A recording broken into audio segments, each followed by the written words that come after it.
तो पिछली बार हमने बात की थी कि हस्तिनापुर में एक बड़ा अजीब सा संकट आ गया था। हाँ, मतलब सत्यवती के दोनों बेटे चित्रांगद और विचित्रवीर्य वो नहीं रहे थे। और संतान भी कोई नहीं थी, सिंहासन एकदम खाली। बिल्कुल।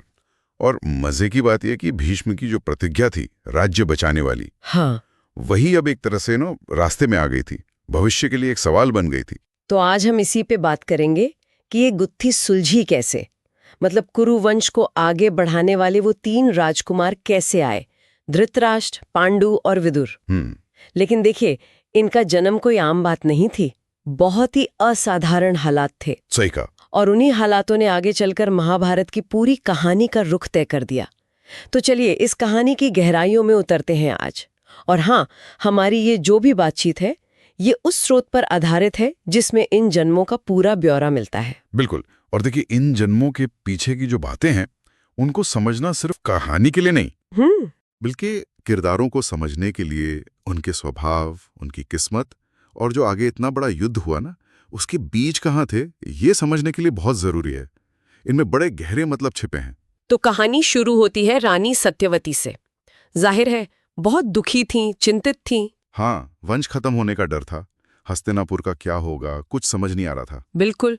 और ऐसे में उन्हें अपने अतीत की एक बात याद आई, एक राज जो सालों से उन्होंने दबा रखा था। हाँ, ये उनकी शादी से भी पहले की बात है, जब वो बस एक मछुआरे की बेटी थी। एक रोज ऋषि पराशर उनकी नाव पर बैठे थे। अच्छा। और उसी संयोग से, मतलब उनके मिलन से, एक बेटा हुआ था, कृष्णद्वैपायन, जिन्हें हम सब बाद में वेद व्यास के नाम से जानते हैं। वेद व्यास, अरे वाह, ये नाम तो महाभारत से जैसे जुड़ा ही हुआ है। ये वही व्यास हैं। हाँ हाँ, वही। और वो कोई ऐसे वैसे ऋषि नहीं थे, पैदा होते ही जैसे वयस्क हो गए और तपस्या करने निकल पड़े। कमाल है, वेदों के ज्ञाता, महान तपस्वी, मतलब भूत भविष्य वर्तमान सब देख सकते थे।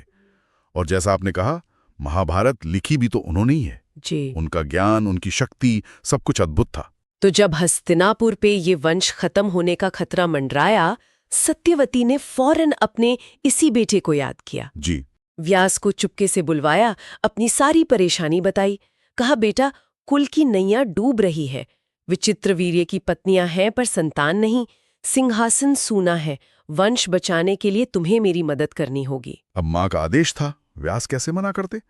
उन्होंने सिर झुकाकर कहा, माँ आपकी आज्ञा मेरे सिर माथे पर, बताइए मैं क्या कर सकता हूँ।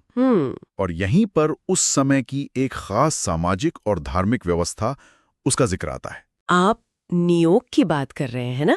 मैंने सुना तो है इसके बारे में, पर यह था क्या असल में, और क्या ये आम बात थी उस समय? हाँ, नियोग। देखिए, उस जमाने में ऐसा था कि अगर किसी स्त्री का पति, मतलब संतान पैदा ना कर सके या बिना संतान के ही उसकी मृत्यु हो जाए, जी, तो वंश को आगे बढ़ाने के लिए वो स्त्री अपने देवर से या फिर किसी खास तौर पर चुने गए योग्य पुरुष से, जैसे कोई ऋषि या विद्वान ब्राह्मण, उनसे संतान पा सकती थी। अच्छा। और ये समझना जरूरी है कि इसे बुरा नहीं मानते थे, मतलब कोई अनैतिक बात नहीं थी ये तो काफी अलग बात है आज के हिसाब से। बिल्कुल। आज सोचना भी मुश्किल है, लेकिन तब के हिसाब से ये धर्म का हिस्सा था, जरूरी था। मकसद अपना सुख नहीं, बल्कि कुल, राज्य, प्रजा के लिए कर्तव्य निभाना था। मतलब सिंहासन को वारिस देना एक धार्मिक जिम्मेदारी थी। बिल्कुल सही कहा। पितरों का तर्पण चलता रहे, वंश आगे बढ़े, ये सब जरूरी था।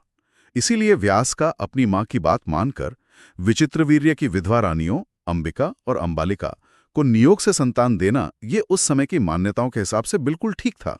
तो व्यास तैयार हो गए। फिर क्या हुआ? पहले कौन रानी गई? सबसे पहले बड़ी रानी अंबिका, उन्हें तैयार किया गया, एक अलग कमरे में भेजा गया। सत्यवती ने व्यास को भी बता दिया। अब व्यास तो सीधे तपस्या से उठकर आए थे।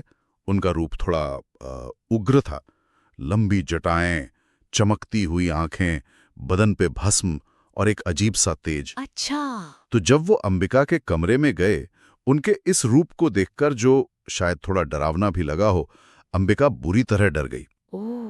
वो इतनी सहम गईं कि उन्होंने पूरे समय आंखें कस के बंद रखीं, व्यास को देखा ही नहीं। और इस डर का आंखें बंद रखने का सीधा असर हुआ। असर? कैसा असर? जब अंबिका का बेटा हुआ तो वो जन्म से ही अंधा था। नाम रखा गया धृतराष्ट्र। ओ, जन्म से अंधे। हाँ, और देखिए, इसमें एक बहुत गहरा प्रतीकात्मक मतलब है।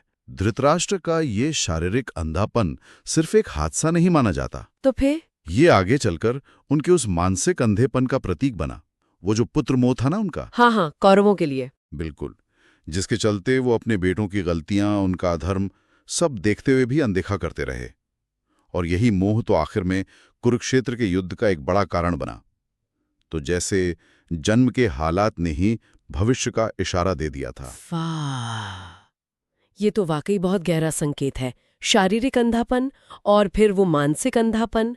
अच्छा, अंबिका के बाद फिर अंबालिका की बारी आई होगी। हाँ, बिल्कुल। अंबालिका को भेजा गया व्यास के पास। सत्यवती ने उसे समझाया भी था कि डरे नहीं, शांत रहें। पर क्या वो शांत रह पाई? नहीं, शायद अपनी बड़ी बहन का हाल सुना था, या फिर व्यास का तेज ही ऐसा था। अंबालिका भी बुरी तरह डर गई। वो व्यास के सामने थरथर कांपने लगी और डर के मारे उनका चेहरा एकदम पीला पड़ गया। पीला पड़ गया? हाँ, और इस डर का, इस पीलेपन का असर भी बेटे पर हुआ। अंबालिका ने जिस बेटे को जन्म दिया वो जन्म से ही पीले रंग का था, मतलब उसका वर्ण पीला था और सेहत भी थोड़ी कमजोर थी। अच्छा, इसी वजह से उसका नाम रखा गया पांडु। पांडु का मतलब ही होता है पीला। तो जैसे धृतराष्ट्र के अंधेपन का एक मतलब था, क्या पांडु के इस पीलेपन या कमजोरी का भी कोई खास इशारा था?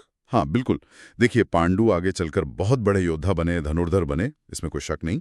लेकिन उनकी ये जो शारीरिक स्थिति थी ना, हाँ, वो कहीं ना कहीं ये दिखाती है कि उन्हें राजगद्दी मिली तो सही, लेकिन वो उसका पूरा सुख, पूरा शासन का भार लंबे समय तक उठा नहीं पाए। हाँ, उन्हें वन जाना पड़ा था, है ना, एक श्राप के कारण। बिल्कुल, राज्य छोड़ना पड़ा और उनकी जिंदगी भी ज्यादा लंबी नहीं रही।